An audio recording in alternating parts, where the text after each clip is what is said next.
en Getsemaní. La vida terrenal del Salvador fue una vida de oración. Muchas fueron las horas que pasó a solas con Dios. A menudo dirigía fervientes oraciones a su Padre Celestial. De ese modo obtuvo la sabiduría y la fortaleza que le sostuvieron en su obra, y le libraron de caer en las tentaciones de Satanás. Después de comer la cena de Pascua con sus discípulos, Jesús se dirigió con ellos al huerto de Getsemaní, a donde solía retirarse a orar. Por el camino el maestro conversaba con ellos y les daba instrucciones, pero al acercarse al huerto, se notó que guardaba silencio. Cristo había pasado toda su vida en presencia de su Padre. El Espíritu de Dios había sido su guía y apoyo constante. Jesús dio siempre a Dios la gloria de sus obras, y decía: de mí mismo no puedo hacer nada, nosotros tampoco podemos hacer nada. Solo sacando fuerzas de nuestro Señor Jesucristo podemos prevalecer y hacer su voluntad en el mundo. Debemos tener en Él la misma confianza implícita que Él tenía en su Padre. Jesús dijo: porque separados de mí nada podéis hacer. La terrible noche de agonía para el Salvador empezó cuando se acercaban al huerto. Parecía que la presencia del Padre, que lo había sostenido hasta entonces, se apartaba de él. Jesús comenzó a sentir lo que era hallarse privado de la comunión con Dios. Cristo tenía que llevar los pecados del mundo y luego que fueron puestos sobre él, ¿le pareció que eran más de lo que podía soportar? La carga del pecado era tan terrible que se sintió tentado a temer que Dios ya no le amara más.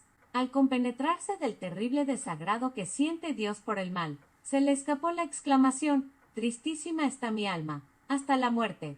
Cerca de la entrada del huerto Jesús dejó a sus discípulos, con excepción de Pedro, Santiago y Juan, con quienes entró en el jardín. Estos eran sus más fervorosos partidarios, y los tres en quienes más podía confiar. Pero no pudo soportar que ni aun ellos presenciaran los horribles padecimientos que iban a angustiarle. Por esto les dijo: quedaos aquí, y velad conmigo. Se retiró a corta distancia de ellos y cayó postrado sobre su rostro. Sentía que el pecado lo estaba separando de su Padre Celestial. La cima que se abría entre el Padre y él le parecía tan ancha, tan obscura y tan profunda que temblaba frente a ella. Cristo no estaba sufriendo por sus culpas propias, sino por los pecados del mundo. Sentía entonces el aterrador enojo de Dios contra el pecado, tal como lo sentirá el pecador en el gran día de la retribución. En su agonía Cristo se aferraba al suelo frío. De sus pálidos labios brotó el amargo clamor: Padre mío, si es posible, pase de mí esta copa, mas no como yo quiero, sino como tú. Durante 1 hora Jesús soportó a solas este atroz sufrimiento. Luego vino a donde había dejado a sus discípulos, en busca de una palabra de simpatía. Pero ninguna compasión encontró en ellos, porque estaban dormidos.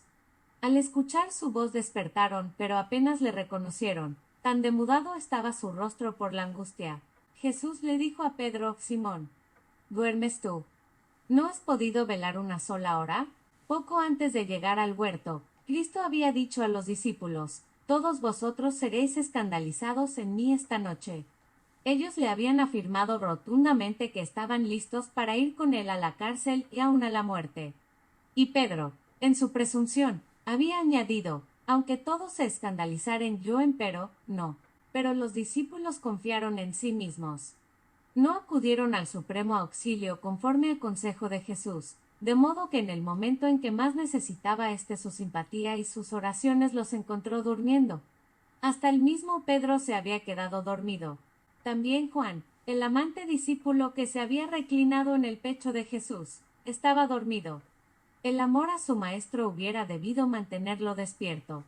Sus oraciones fervientes deberían haberse unido a las de su amado Salvador en los momentos de su atroz agonía. El Redentor había orado noches enteras por sus discípulos a fin de que su fe no zozobrara en la hora de la prueba. Sin embargo, ellos no pudieron permanecer despiertos con él ni 1 sola hora. Si en aquel momento Jesús hubiera preguntado a Santiago y a Juan: ¿podéis beber la copa que yo bebo, o ser bautizados del bautismo de que yo soy bautizado?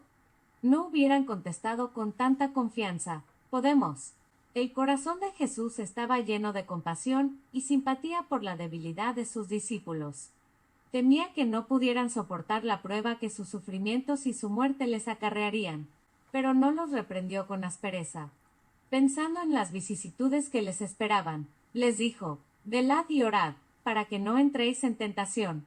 Disculpó la falta de ellos en el cumplimiento de su deber para con él, añadiendo: el espíritu en verdad está pronto, mas la carne débil. Qué hermoso ejemplo de la tierna y amorosa compasión del Salvador. Por segunda vez el Hijo de Dios se sintió sobrecogido de angustia sobrehumana. Desfalleciente y agitado se retiró otra vez con paso vacilante y oró como anteriormente: Padre mío, si esta copa no puede pasar, sin que yo la beba, hágase tu voluntad. La agonía que experimentaba al dirigir esta súplica era tal que le hizo sudar sangre. Una vez más acudió a sus discípulos en busca de consuelo y simpatía y otra vez los halló dormidos. Su presencia los despertó. Contemplaron su rostro con temor, pues estaba manchado de sangre, pero no pudieron comprender la atroz angustia que su rostro revelaba. Por tercera vez se retiró a su lugar de oración. Entonces se apoderó de él el horror de intensísimas tinieblas. Había perdido la presencia de su padre y sin ella temió que su naturaleza humana no resistiera la terrible prueba. Por tercera vez hace la misma súplica. Los ángeles estaban ansiosos de llevarle alivio, pero no les era permitido hacerlo. Era preciso que el Hijo de Dios bebiera aquella copa solo, o el mundo quedaría para siempre perdido. Contempla la humanidad desamparada, comprende el poder del pecado, y las penas del mundo condenado pasan delante de sus ojos en vivísima representación. Forma una resolución suprema: salvará al hombre a todo trance. Había dejado las cortes del cielo, donde todo es pureza, felicidad y gloria, a fin de salvar a la oveja perdida, al mundo caído por la transgresión, y no se apartaría de su propósito.